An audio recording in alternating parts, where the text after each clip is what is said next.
see if we can get the screen share kind of rolling. All right. Okay.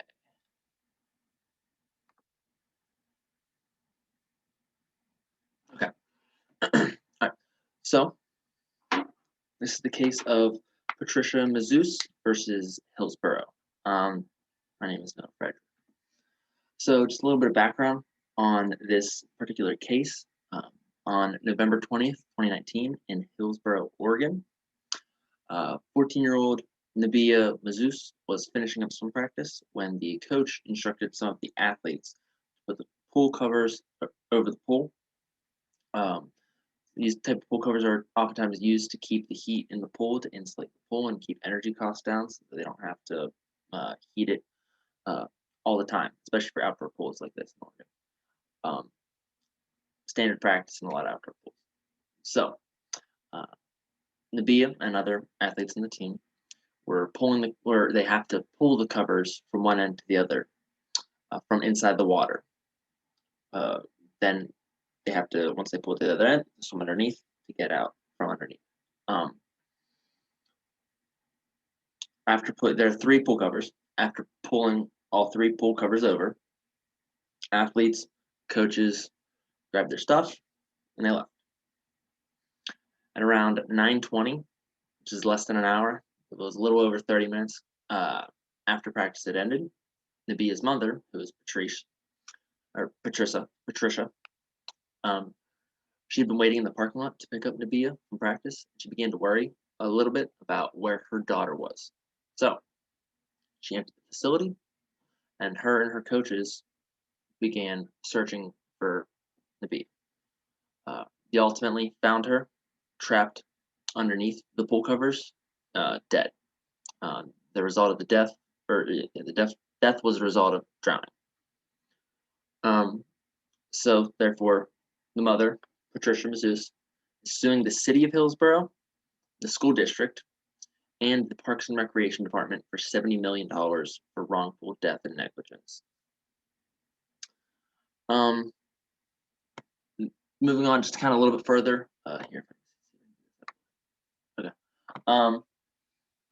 So the allegations brought on were that the Hillsboro Parks and Recreation Department and the Hillsboro School District were negligent in allowing the use of the pool covers, one, allowing swimmers to use or to swim underneath the covers, not properly training swimmers and the staff about how to safely use the covers. They didn't have lifeguards on duty, and very importantly, for not noticing that her daughter, Nabia Maazouz, did not resurface. So kind of going into the whole pool covers, the pool covers were found to be unreasonably dangerous because they didn't allow the team to cover the pool without getting in the water.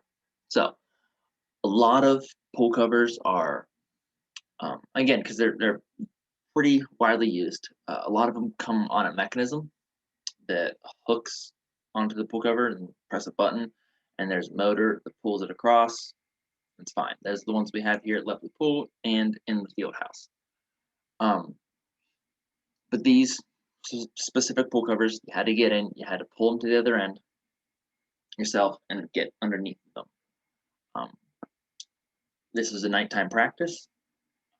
The lights weren't on, at least outside of the pool. If there were lights on inside the pool, wouldn't have mattered a lot. Oftentimes, the underwater pool lights don't really give you a lot of help visually in terms of seeing where you're at in and around underneath the pool, especially when it is still night out. So they alleged that it created a dark and disorienting underwater environment for swimmers.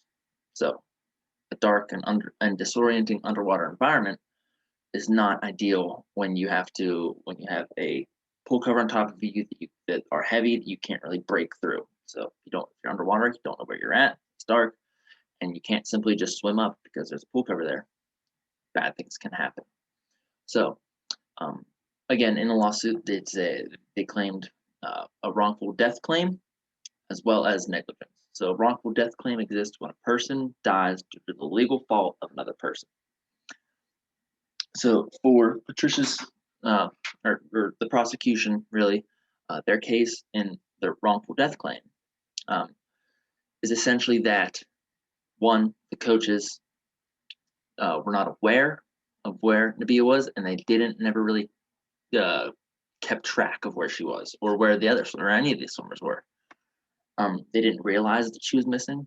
They didn't realize that she was stuck under the pool covers. They didn't see her resurface after going under after pulling it over her head. So they are at fault for her death, for her daughter's death, um, as well as and she's suing the whole department. She's suing the city, the school district, the parks department, because there are more than one person to put in place those procedures. The coaches may or they may not have put in the procedures of how to or of which pool covers to purchase to use for the pool, or how to use them, or who should use them. So, not only are the coaches at fault here in the wrongful death claim, but also the administrators, maybe the facility manager, the aquatic director, whoever was in charge of really pool operations, uh, is also at fault for the wrongful death. So you can see there why a wrongful death claim exists in this scenario. And then from there we kind of look at the negligence. So in when making a claim for negligence, we look at the 5 elements of negligence, right? So first element of negligence being duty.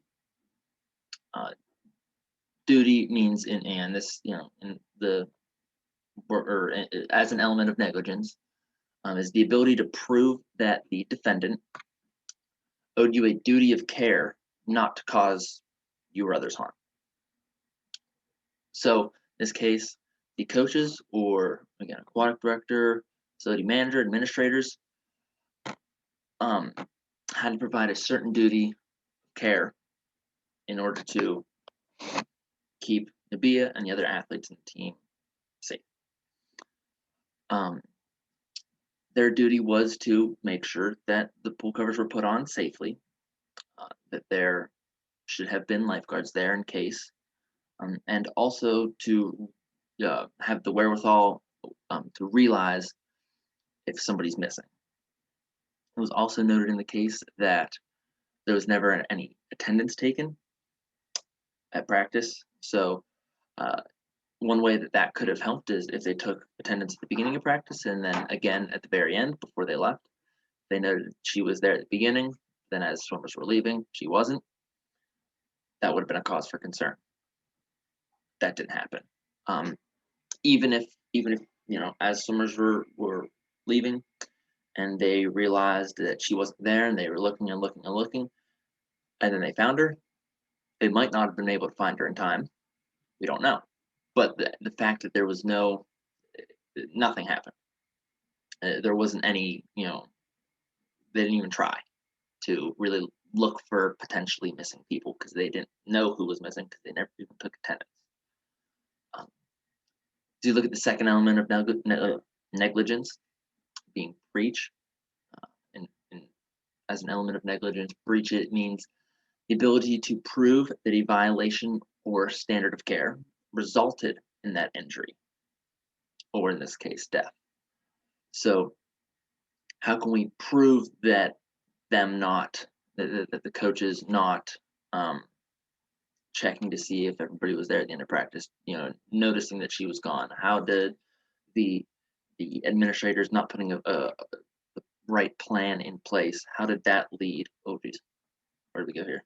There we go. How did that lead to death? And I kind of just went over it. Them not having lifeguards on staff, not having safe pool covers, at least for the way that they were using them. They could use those pool covers, but they weren't using them correctly. They shouldn't have had kids pulling them from from in the water and under the water. So that would kind of be where breach comes into play, is the coaches and people that put the pool covers in place and made that plan of how to use them. The next element would be cause and fact. As an element of negligence, cause and fact means the ability to provide a correlation between the negligent or harmful action and the consequence. So right there, again, prove that correlation. Coaches didn't do this, and this happened. Administrators did this, and this happened. If the coaches had paid attention, the coaches had taken attendance, or if they had noticed that she didn't resurface, this wouldn't have happened. There wouldn't have been a negative consequence. They didn't notice, they didn't take attendance, therefore the consequence happened.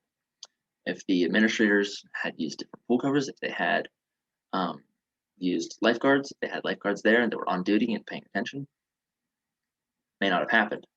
Because they put those things in place, it did.